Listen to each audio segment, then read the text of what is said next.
lots of projects to try and, you know, resuscitate our apprenticeship skills, but also to bring back some of our indigenous art forms and culture that, you know, were, you know, practiced by our ancestors, our, you know, fathers and mothers, you know, and what has been passed on.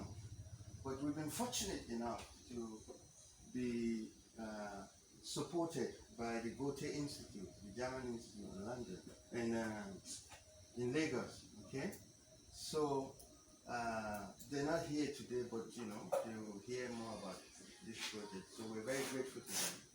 You know? What we're doing today is that we're going to. This is day one of the course. Okay, and it's a course on textiles batik production techniques and the utilitarian potentials of the products. That means what you can do with them. Okay, we have a very, very rich textile tradition in this country, but unfortunately, I think it's gradually, you know, disappearing. You know, in terms of the practice and in terms of the way in which the practice is passed on. You know, because so much is gone into commercializing some of these art forms, especially when you think of the Adere Abekuta, which is, you know, iconic, you know, which you use indigo dyes to dye, but also the process is actually very unique, you know. We're not doing that today, you know, but we're just going to maintain, you know, this course that we're doing. Hopefully it will inspire you to be interested in doing maybe the other sort of resisting processes where you tie into different forms. You can see all sorts of, you know, materials around you. You see this is tie dyeing in progress. You know, we have some of those traditional ones behind as well, also in progress.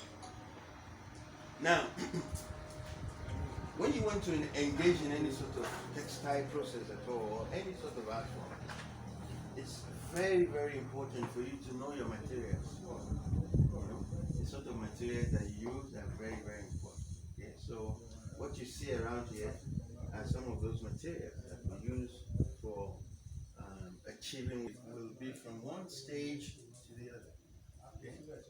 So we'll start from the process where we familiarize you with the materials, and you know, there will be a demonstrative, you know, a demonstration period where you see how these tools are used. These are all batik tools around it, and how you register your designs, you know, how you then separate colors, you know, and how you dye the materials, how they go into the dye bath, but also, you know, the names of the dyes that you use, the dye groups, you know, the sort of fabrics that you use and things like that. So here you have with me, here, this is 100% cotton fabric.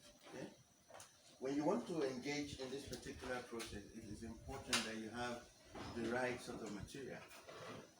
Not only should it be cotton material, but it should be a mercerized cotton. You know, when you talk of mercerization, you know, it implies that the actual fabric has been treated, yeah?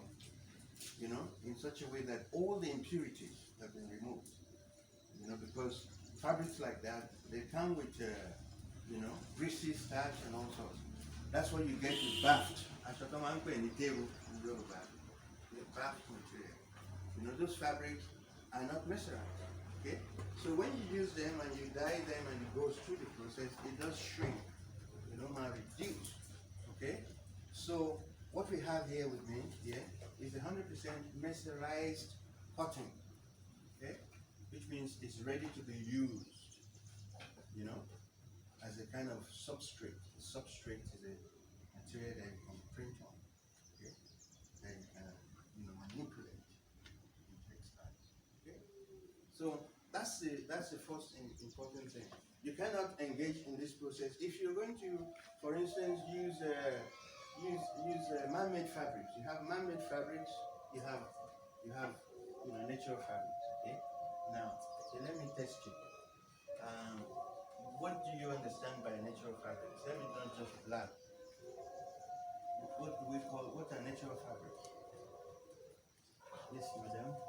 Natural fabrics made of natural wool.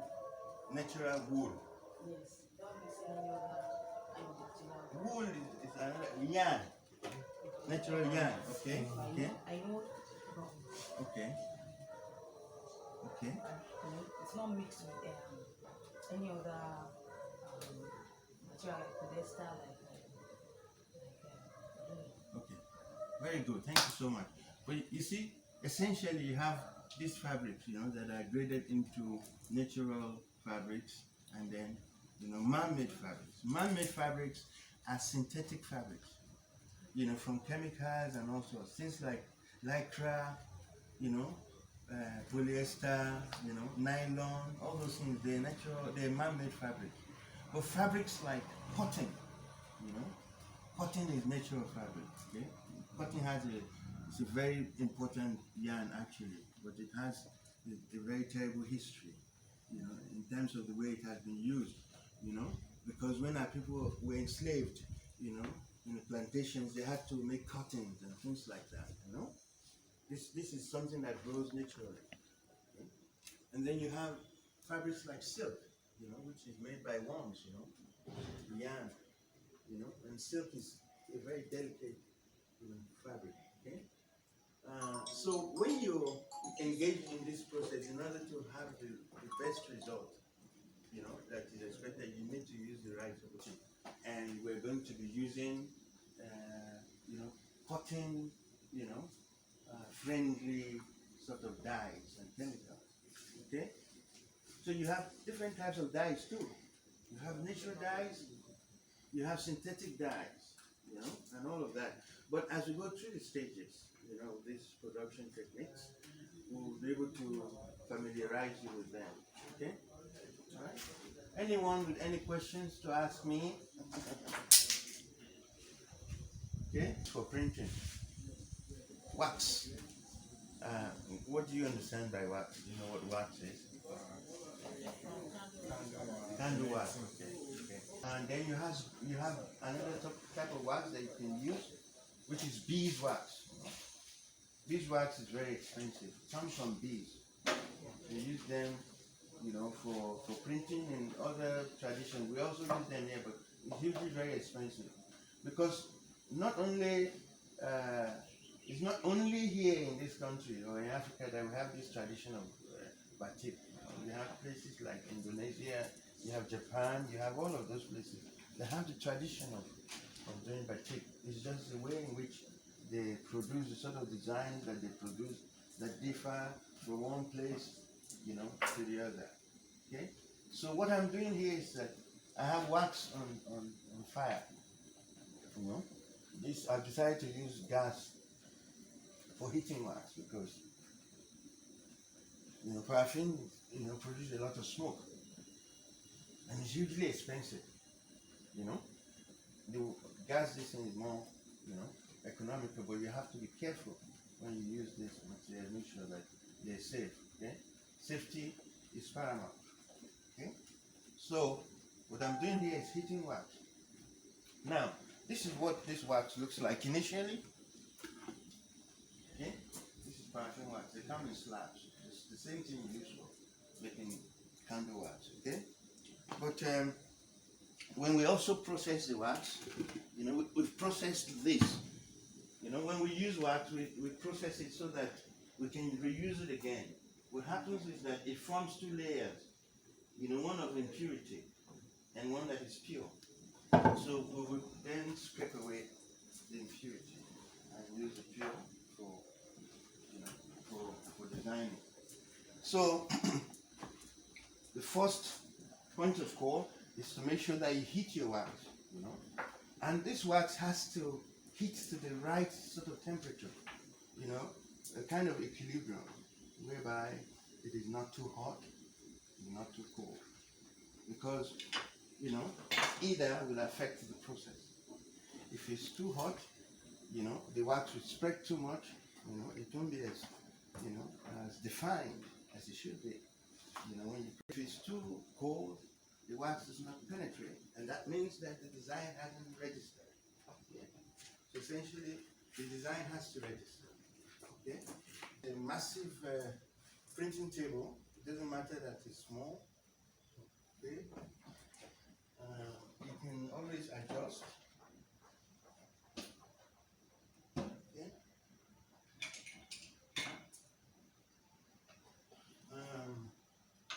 I have to show you something first. This is this tool here. Okay? You can just pass it around, see what they look like. Pass them around, see what they look like, and just tell me what you think they might be. You know, what do you think those tools are, and what do you think they're used to, and have you come across anything like that before?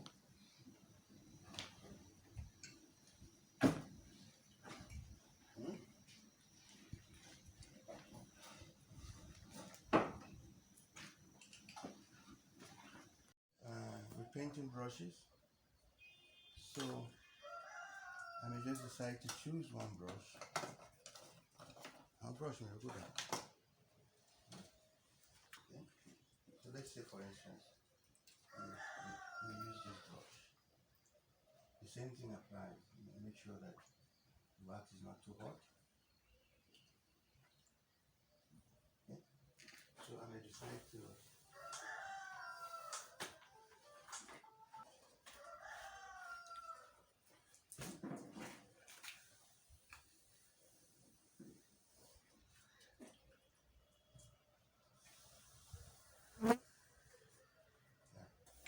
seems to me that is getting cold.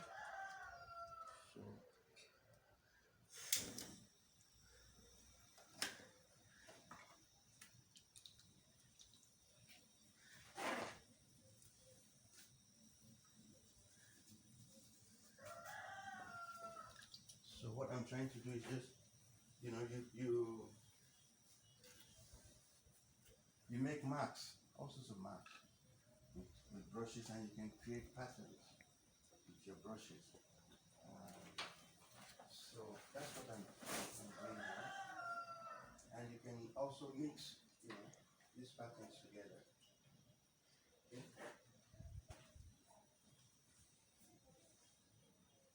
Okay. Smaller brush.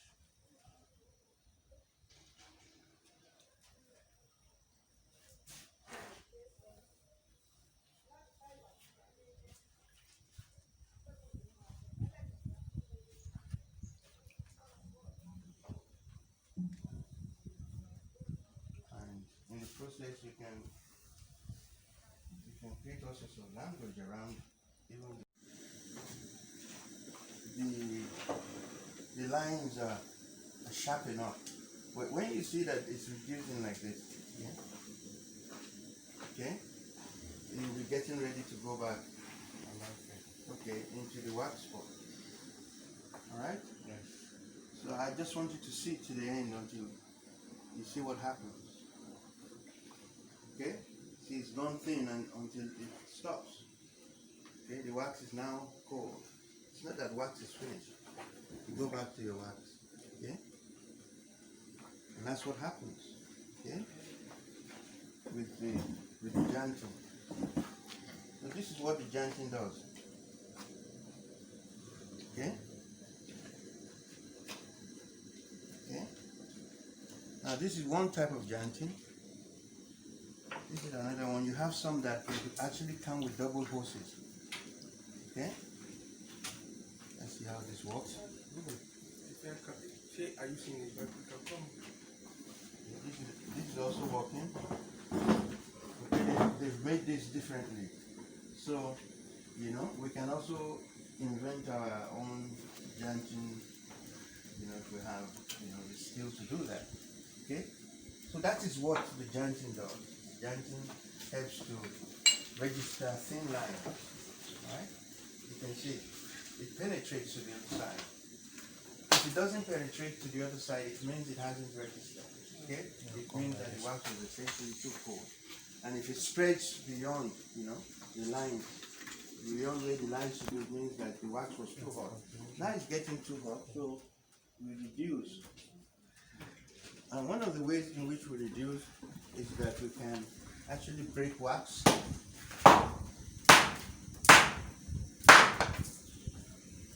and add to cool it down. Okay?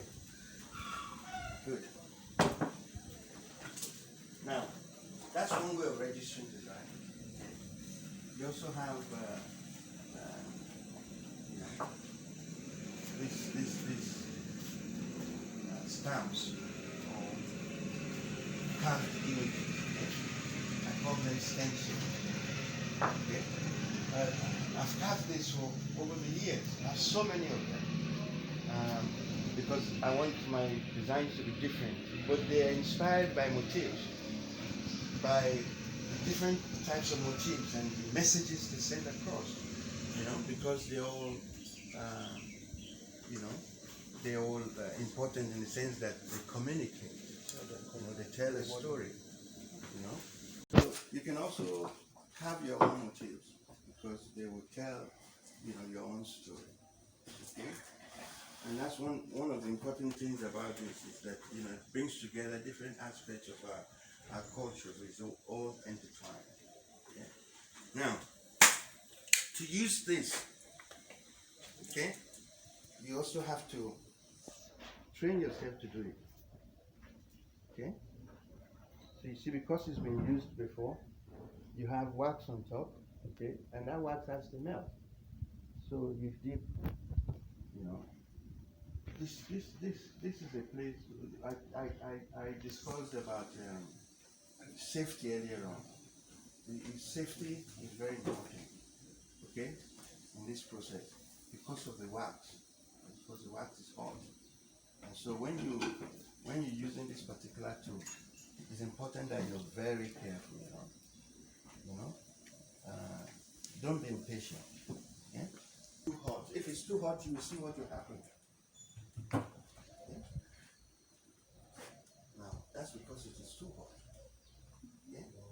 So I'm going to turn it off now. With me to cool down. Okay, let's start and let's try another. Okay? You print. Okay? You will know by the definition of the design. Yeah? If it's well defined, you know, if the print is not, you know, enlarged because it's too hot, then you know that, you know, you're right to go. Okay? Okay? With this you can create geometric patterns. If you this is just to familiarize you with what happens. Okay? So you essentially have to get it right. So it's important that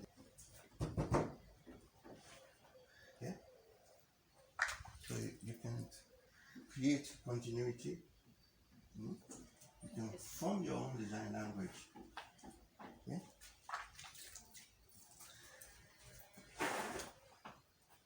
Consistency. I'm just, you know, doing this at random. Right? See, when it starts to get cold, you know, you won't be able to print because the print will not pass through to the other side. Okay? So if it goes through what has happened,